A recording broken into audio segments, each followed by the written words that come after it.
You already lost one rat before you finish reading that title.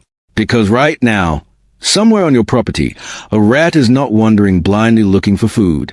It is standing still, reading your yard like a map, using a nose 3 times more powerful than a dog's. And it is deciding whether your place is worth the risk. You never see that moment, but it happens every single night. Here is what nobody tells you. You cannot outfight a rat by putting down traps alone. You fight a rat by making your yard speak the wrong language to its nose. Because a rat that smells danger before it sees your garden will not come in. It will move on to your neighbor. And that is exactly the outcome we are building toward today. Stay with me through this entire video because around number 8, I am going to show you a plant that smells exactly like fox urine to a rat's brain. Not similar, chemically identical, and I will prove it. There's also a group near the top of this list backed by a real Cornell University study that forms something I am calling a living fortress. Cheap to plant, works harder every year, and never needs refilling. That strategy alone is worth your full attention. But before we get there, I have to stop you at 3 plants near the end of this countdown. Plants the internet keeps recommending. One of them is a source of one of the deadliest natural poisons on Earth. Another one has killed dogs just from skin contact. If you have got children or animals on your property, stay through this video for that warning alone. We are counting down from 21 to number 1.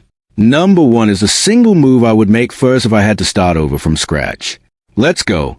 Before the countdown makes sense, you need to understand one thing about how a rat actually thinks.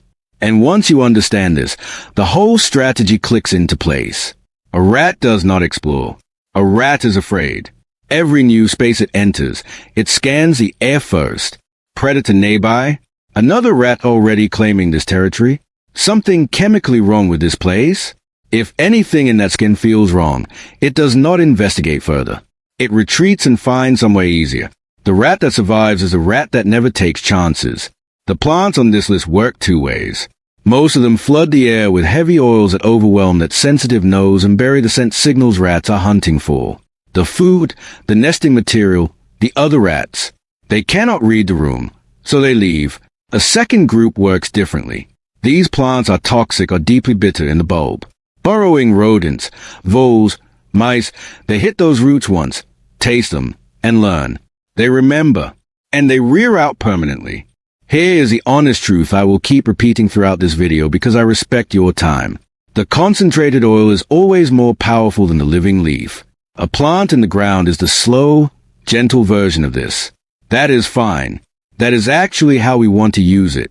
You are not bumming your yard. You are building an invisible perimeter that says to every rat in the area, nothing easy lives here. Stack 3 or 4 of these right, and that message gets very loud. Let us start at the bottom with one you have got on your windowsill right now. Number 21, Basil. You are going to see basil on every plant list in this niche. I am putting it dead last because I will not pretend it is something it is not. Basil does produce a strong sweet smell. It repels certain insects, and there is decent research on that side of the story. But actual rat studies? Researchers have fed basil to rats to study its health benefits. That tells you everything. So why is it even here? Because when you are building a wall of scent around your garden beds, even a weak brick counts. A thick summer planting of basil contributes to that layered barrier. Just do not call it your front line. Grow it in full sun. Harvest constantly. Treat it like the kitchen staple it is with a small bonus. It dies at first for us. Move on. Number 20, Bay Laurel. Now we get into something with real historical weight behind it. Your grandmother might have understood Bay Laurel better than most garden blogs do today. For centuries, dried bay leaves went into flour bins, rice sacks, grain storage. That tradition is not folklore. Bay leaves are genuinely loaded with eucalyptus and related oils that send pantry pests, weevils, moths, small beetles, running hard in the other direction. That bug-fighting power is well documented. For rats specifically, the evidence is thinner. But here is a strategic use of bay that I stand behind completely. Crush bay leaves tucked into the corners of your feed storage, your pantry shelves, your seed bins. That is a time-tested deterrent for the small insect that attract rats in the first place. You are cutting off the food chain before it starts. As a garden plant, bay grows slowly into a small evergreen tree in warm climates. In colder zones, pot it and bring it inside for winter. It asks for very little. Use it where it shines, in your stored food, in your shed, out in the open yard. It is a supporting player. Number 19. Thyme. Thyme earns more credibility than the previous two, and I'm going to tell you exactly why. The oil inside thyme is dominated by two compounds, thymol and carvacrol. If thymol sound familiar, it is because it shows up in mouthwash and surface sanitizers. These are among the most studied natural antimicrobials and pest deterrents we have. A dense mat of thyme throws off a sharp medicinal scent that rats genuinely find unpleasant to push through. The hard evidence is mostly on insects and microbes rather than rats specifically. But thyme belongs to the same plant family as the proven heavy hitters coming up, and it carries the same class of aggressive oils. As a border plant, it is a solid, believable choice rather than list filler. And the growing story is beautiful. Creeping thyme spreads into a low, tough, drought-resistant carpet. It handles poor soil and full sun without complaint. Run it along bed edges and pathways, and it releases that scent every time something brushes across it. Perennial, comes back thick every year, safe around pets, and one of the great cooking herbs. Plant it thick. Let it knit together into a mat. Number 18. Oregano. If thyme is sharp, oregano is fierce. Oregano oil can run up to 85% carvacrol. That same hot, biting compound thyme carries, just amplified to a level where it is sold commercially as a natural antibacterial agent. A thick summer bed of oregano baking in the afternoon heat is not a comfortable environment for anything trying to read the air around your garden. Same on this footnote. The controlled studies are mostly on insects and bacteria. But the chemistry is real and it is some of the most aggressive in the entire herb world. The growing news is purely good. Oregano spreads. It loves neglect. Full sun, dry and poor soil, drought. None of it bothers oregano once it is established. Plant it along your foundations and bed edges where afternoon sun will drive that oil release. It is safe for pets and it stocks your spice cabinet all season. Low cost. Almost zero maintenance. Working every single day. Number 17. Tansy. Now we get into a plant with a history that almost sounds invented. Tansy is centuries old as a vermin deterrent, and the history behind it is specific and strange. In medieval England, households employed a dedicated herb strewer. That was a real job. Someone whose full responsibility was scattering plants like tansy across floors to drive off flies and crawling pests. Colonial American families packed tansy around stored meat to slow rot and keep insects away. They tucked it into bedding. People did not do that generation after generation for the flowers. They did it because they watched it work. The oil carries bitter compounds related to wormwood, sharp and medicinal, the kind of chemical signal that tells a rodent nothing beneficial lives in this space. Now I have to slow you down because tansy demands real caution. First, it is toxic if eaten by people or livestock. Wear gloves when handling it. Second, and this is not a small thing, tansy is listed as an invasive noxious weed in several states. It spreads aggressively and it is stubborn to remove once it establishes. Check your local regulations before you plant a single one. If you do plant it, keep it in a container or tightly bordered bed. Handle with respect. Tansy is a powerful old-world perimeter guard.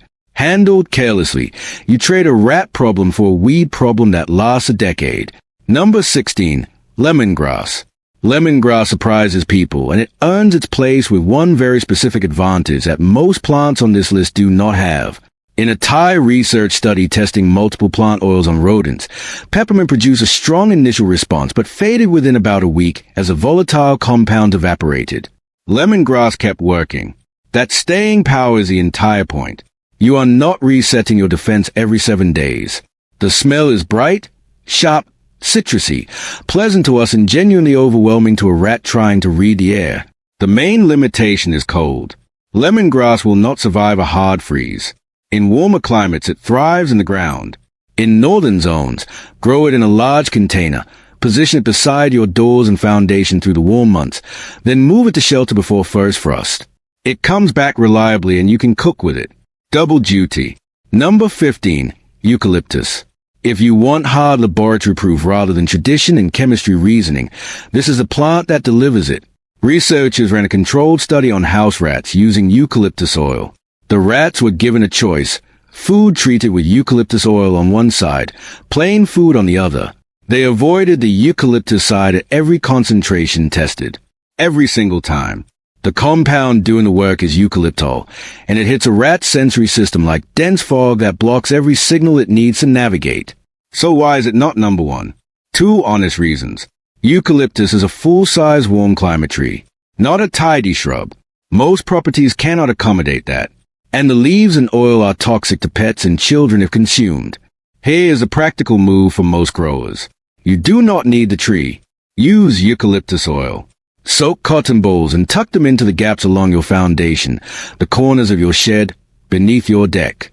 Refresh weekly because the scent fades. You get the proven power without the tree commitment. Number 14. Garlic in the Allium family. Garlic, onions, chives, ornamental alliums. They all run on the same chemistry, and they all deserve a spot on this list. You know that sharp sulfur punch when you cut a fresh garlic clove? That is allicin firing off. And to a rat, strong sulfur signals function as an alarm. Their nervous system is wired to read sulfur compounds as danger. When researchers tested plant oils against voles, onion oil made the short list of genuine deterrents. Here is the important limit. A garlic bulb sitting undisturbed in the soil does not throw off much scent. The power activates when the plant is brushed, broken, or dug into, which is exactly what a rat does when it is working through your garden beds. So garlic guards the ground it grows in more than it perfumes your whole yard. That makes it best used as a thick border planting along beds where burrowing pressure is your problem. Crush a few cloves into water and spray the perimeter for an extra boost. And you harvest a full crop at the end. One warning. The entire Allium family is toxic to dogs and cats if they eat it. Plant accordingly. Number 13. Wormwood. Wormwood does not try to be pleasant. That is the entire point. This is one of the most bitter plants on earth. Its bitterness is measurable at a concentration almost too low to believe. On top of that, the oil carries a compound called thujone, and a rat's nose reads thujone as a serious chemical warning. Not discomfort. Warning. The historical use is specific enough that I find it genuinely compelling. Old European grain stores had wormwood planted in hedges along the exterior walls. Farmers tuck clippings into chicken nesting boxes to drive out mites and fleas. There are actual patents that name wormwood's thujone oil as a rodent repellent. This was not decoration. This was a working system. Wormwood is an easy perennial. Silvery gray leaves, drought-tolerant, prefers poor dry soil and full sun, hardy across most of the country. Neglect suits it, but it has a mean streak. Its roots release allelopathic compounds that stunt neighboring plants. Never put it near your vegetables or flower beds. Give it a hard working corner. Fence lines, property edges, around the compost, along any building wall where rats have been showing up. And keep it away from children and pets because thujone is genuinely toxic in real amounts. This is not a friendly plant.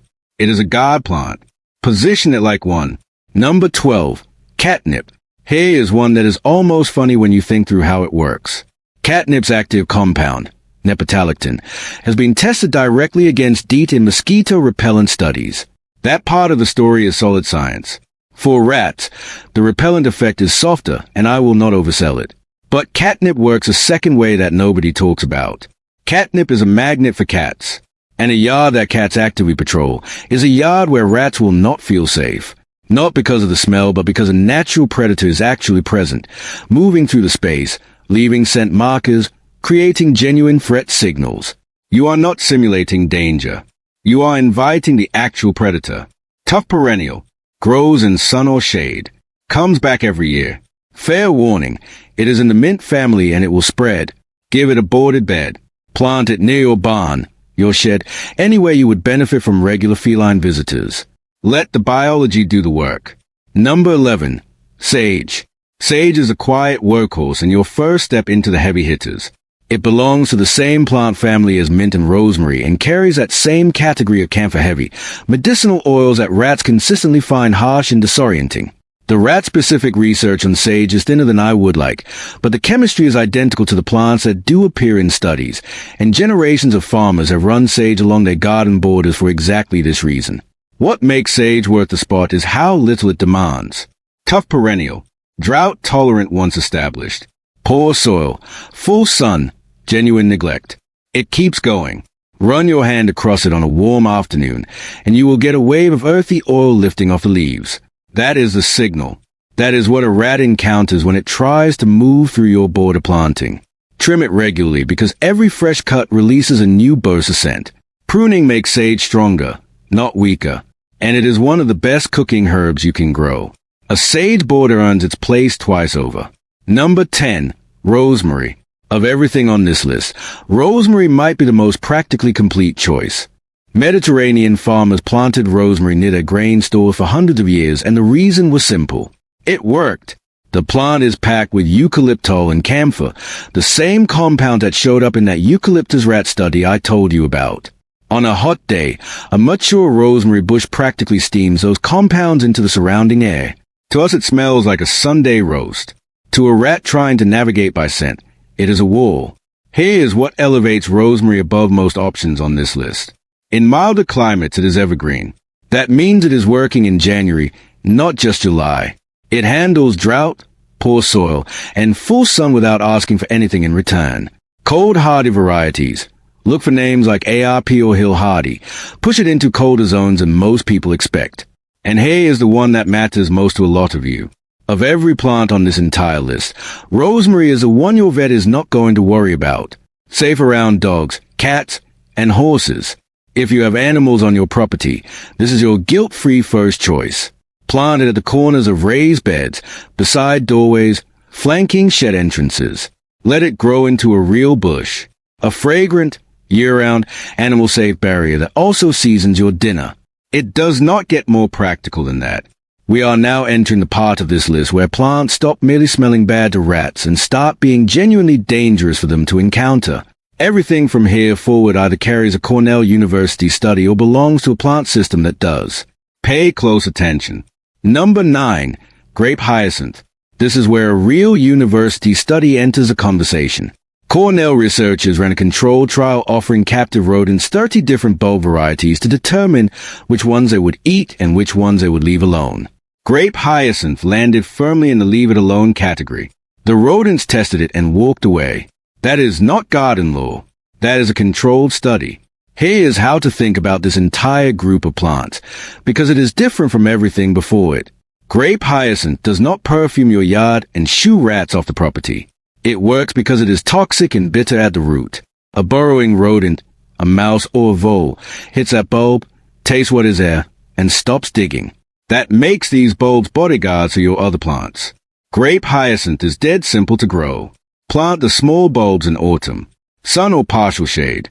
They naturalize on their own and return every year, multiplying gradually with no input from you.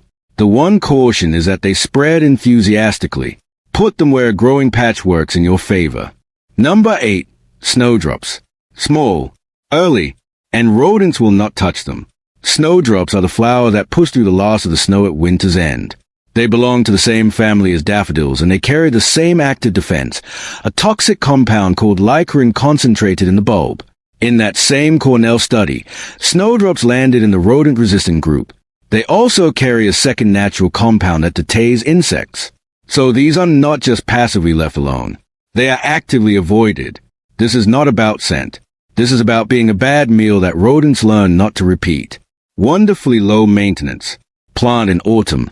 Give them partial shade, and they naturalize into a spreading drift over years with no work from you. They handle cold country exceptionally well. One note, like all their daffodil relatives, they are toxic if eaten. Keep that in mind with pets and young children. Use them as frontline guards in beds where burrowing pressure has been your consistent problem. Number 7. Snowflakes. Do not confuse these with snowdrops. Snowflakes are the taller, later blooming, tougher version, and they earn their own position on this list. Snowflakes carry that same ricin defense in the bulb, and they made the safe list in the Cornell trial right alongside the others. Rodents test them and move on.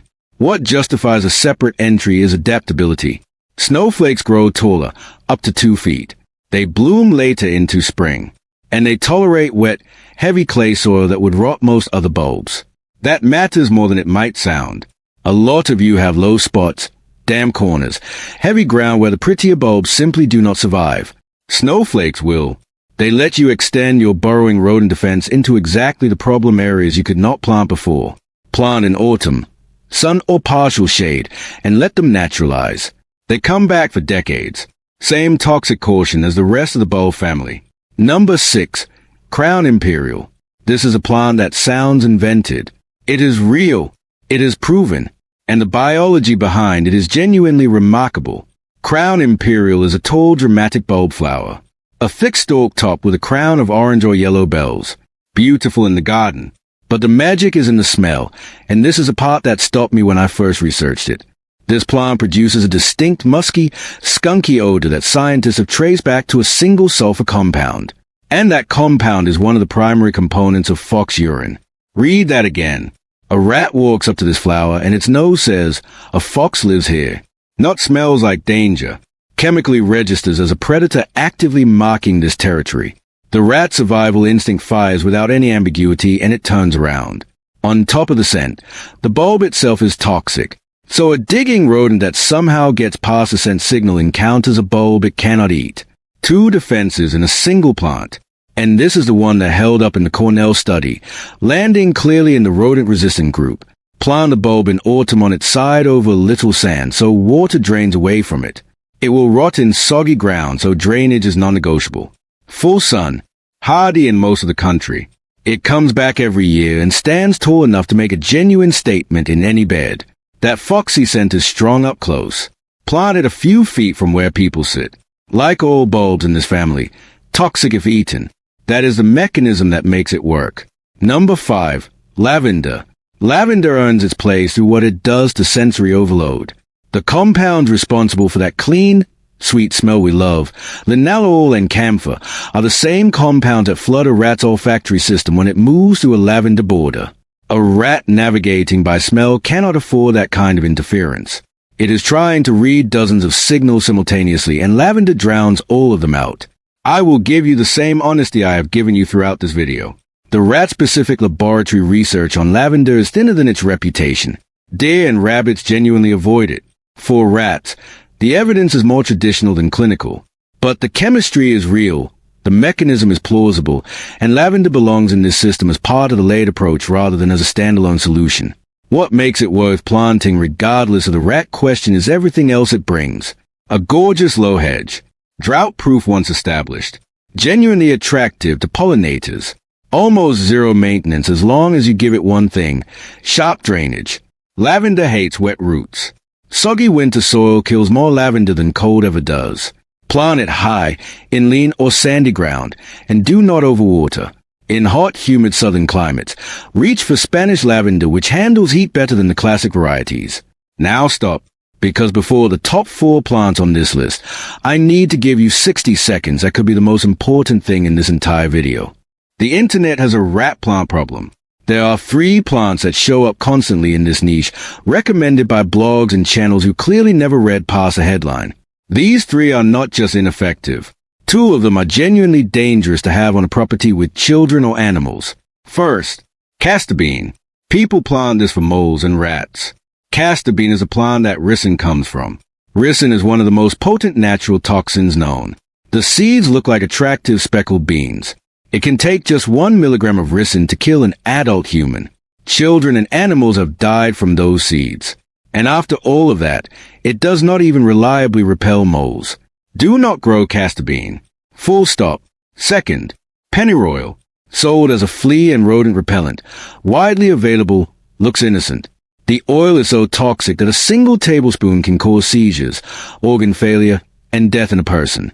Dogs have died from having pennyroyal oil applied to their fur as a flea treatment. Keep it off your property entirely. Third, mole plant, also called gopher spurge. Sold for decades to drive away moles and voles. Extension scientists have tested the claims. The repellent effect is essentially folklore. Meanwhile, the milky sap causes skin burns and can cause serious eye injury on contact. And it spreads aggressively. You get the hazards without the benefit. When you see any of these 3 on a rat or mole repellent list, stop reading that source. Now you know better. Number 4, daffodils. The cheerful flower that announces spring, and one of the most reliably rat-proof plants you can put in the ground. Here is what separates daffodils from every scent plant we have discussed. Scent plants work on a rat's mood. They create discomfort. And a hungry, determined rat can push through discomfort if the food reward is significant enough. Daffodils work on poison. The bulbs are loaded with licrin, and burrowing rodents, voles, mice, even bulb-digging squirrels take one bite and stop. The plant does not just smell wrong. It punishes any animal that attempts to dig through it. Daffodils were the gold standard of the Cornell rodent-resistant bulb study, the most reliably avoided. And the classic planting trick that comes out of that research is genuinely effective. Ring your tulips and prize bulbs with complete border daffodils. The rodents hit that toxic outer wall, get the lesson, and leave the valuable interior planting untouched. Could not be easier to establish. Plant bulbs in autumn, sun or partial shade, well-drained soil, then walk away.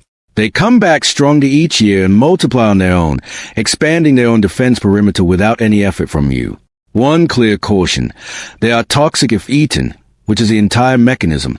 Do not plant them where your dog habitually digs. Number 3. Mint, Peppermint, and the whole mint family. Mint is the scent plant with the hardest evidence behind it and the most documented response from actual rats. The plant is loaded with menthol, and menthol overloads a rat sensory system like nothing else in the herb family. In controlled testing, peppermint oil produced clear, repeatable avoidance behavior. There is well-known footage of mice completely refusing to enter container baited with seed once peppermint oil was added, while they cleaned out the identical plain container right next to it without hesitation. Here is the most important honest statement I will make about every scent plant on this list. The living plant is the mild version. The real power is in the concentrated oil. And one study specifically measured peppermint's deterrent effect fading at around the 1-week mark as a volatile compound evaporate. Here is the system that actually works. Plant mint as a living barrier along your foundation, particularly where pipes and utility lines enter the structure, and along garden edges. It spreads fast and thick, which for once is the exact behavior you want. Contain it with edging or grow it in sunken containers because it will colonize an open bed. Then add the oil layer. Soak cotton balls in peppermint oil and tuck them into gaps, the corners of your shed, behind appliances, along the foundation line. Refresh weekly. That combination turns mint from a nice concept into a working defense. The reason mint is not number 1 is because number 1 has a weakness mint does not solve. Number 1, the toxic bulb fortress system. This is not a single plant. It is a most strategically complete move on this entire list, and it is a one I would execute first on any new property. Here is the fundamental weakness of every scent plant we covered, and I want you to sit with this because it changes your whole approach. Scent fades. Volatile compounds evaporate. A hungry, desperate rat that has smelled 100 different things and survived them all may eventually push through a scent barrier when the reward is significant enough. You are playing a game of sensory willpower against an animal that has been surviving pest control for millions of years. The toxic bulb family does not play that game. Daffodils, Snowdrops, Snowflakes, Grape Hyacinth, Crown Imperial. None of these rely on a rat deciding to be uncomfortable. They are physically toxic and deeply bitter to bite into. A burrowing rodent encounters them, learns from the experience, and permanently reroutes. No refilling cotton balls. No reapplying oil. No seasonal replanting. No reset after heavy rain. And this is a strategic move that makes it number 1. You plant this family as a complete living fortress around the specific things you are protecting. Ring your vegetable beds. Encircle your tulips. Border your raised beds on every side. The digging pressure hits that toxic wall from every approach and retreats. And every autumn, those bulbs multiply on their own, expanding that fortress wider without any help from you. Year 3 of a daffodil border is more powerful than year 1. This is a strategy backed by the Cornell University study. It costs almost nothing after the initial planting. It requires almost zero ongoing work. And it gets more effective as the years pass. If you can only do one thing from this entire video, this is the one thing. Plant the bulb fortress this autumn. Then walk away and let it build itself. Now let us close this out properly because the how matters just as much as the what. These plants do not clear out a rat that has already moved in under your shed. Nothing growing in the ground will do that. If you have got active signs, droppings, nor marks, night scratching, then these plants are step 2. Step 1 is basic and unglamorous and non-negotiable. Seal every gap. A mouse fits through a hole the size of a dime. A rat needs a quarter-sized opening. Eliminate food access. Tighten feed bins. Clean up spills. Remove the clutter they are nesting in. Do not plant dense, thick ground cover against your house walls, thinking it creates a barrier.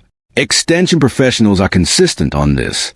Dense brush against a structure is a rat hotel. Open it up. Maintain a clear margin so rodents feel exposed rather than sheltered. One more thing. You will see marigolds on almost every rat repellent plant list published online. I left them off this list on purpose. Marigolds fight soil nematodes and some insect species. There is no credible evidence they do anything meaningful to rats. Do not waste a growing season on that claim. Your actual system.